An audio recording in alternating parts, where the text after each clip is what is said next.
So today, for you guys, I have the last of my Second Assault gameplay. I know, very sad, but don't worry, I have a lot of China Rising gameplay in store for you guys as well.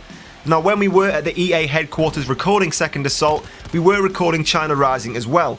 But we're not allowed to post that until the 3rd of December, so around about 2 weeks' time. And trust me, you have a lot to look forward to with that DLC. Of course, again, 4 maps. They are very, very pretty. I can't say too much about it just yet, but trust me, I have some great China Rising gameplay in store for you guys. So today, the last of my Second Assault gameplay. Now, as you can probably tell, this is Operation Firestorm, and we are playing a game of Capture the Flag, a game mode that is returning with this DLC. Now, of course, this game mode will be available across all maps, as we see with everything in Battlefield 4. All game modes are available on all maps.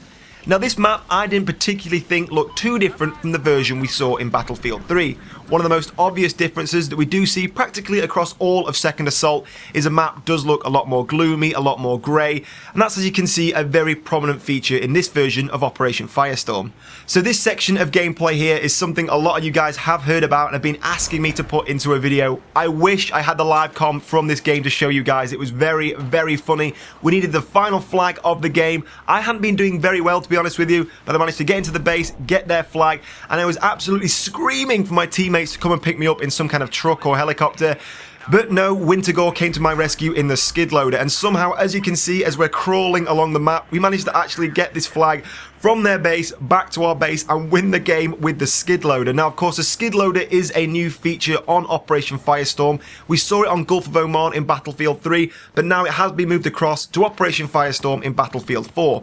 Now, one of the new features with this vehicle, you can now actually lift the scoop up and down, which means you can actually flip over enemy vehicles. So it is quite a cool little tool to have in the map. Now, for me, Operation Firestorm really seemed to have the least impact out of all the maps in Second Assault. As I've said in previous videos, Operation Metro, Caspian Border, these maps really seem to have been revamped, been changed, been improved visually and the way they play, but this map to me felt very similar to the version we saw in Battlefield 3. So much so, it almost felt like it wasn't worth having them in this Second Assault DLC. Now, we never really got a chance to set off the levolution in this map. We never got a chance to see where it was, how it works, so it was a shame we never got to see the larger impact this map can have. Now, one of the only and biggest differences I noticed on this map was they really seem to have taken the name Operation Firestorm seriously now. There are large oil puddles all over the map, and if you shoot those puddles or an explosive goes off on those puddles, they will start huge fires straight away, which will engulf players, kill them very quickly. It'll even block off certain routes on the map. It'll change your line of sight. It'll make your visuals very hard to see. So they really seem to have made the name Operation Firestorm very true in this version of the map. So what are my overall impressions of Second Assault? Well, I must admit, before I got a chance to play it and just heard about this DLC, I wasn't very impressed. I did think it seemed like a cheap and easy option to just bring out maps we've had already in Battlefield 3 very recently, again as a DLC. But that said, now I've had a chance to play Second Assault, these maps do feel like they've been changed and improved enough to really be worth your time and worth your money. With the exception of Operation Firestorm, which, as I said, doesn't feel like it's been improved or changed enough to be worth its while, this DLC is going to be really, really fun. Of course, if you did like those maps in Battlefield 3, well, of course, you're going to love them in Battlefield 4. They've been changed enough to feel new, but they've not been changed so you wouldn't dislike them. They've only been improved.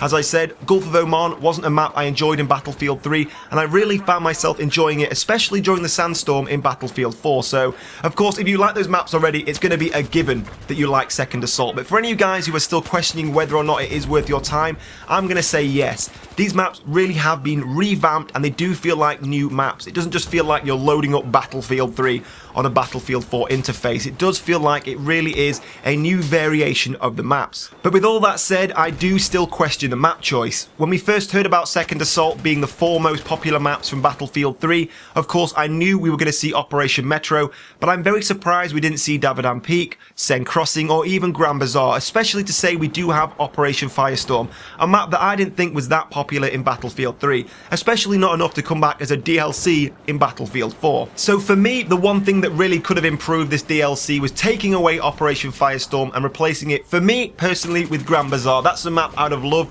to have seen in Battlefield 4. If not that, send crossing. But as I said, overall this DLC, even if it is just for Operation Metro, is definitely going to be worth your time and your money.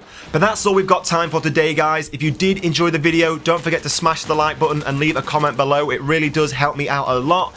Now, I do have a live commentary coming later on this week, so if you would like to see that, tell me in the comments below. If we get enough positive feedback, I will post that video for you guys. And of course, I have more weapon reviews and commentaries coming later in the week. But in the meantime, guys, thank you for watching, and I will see you soon.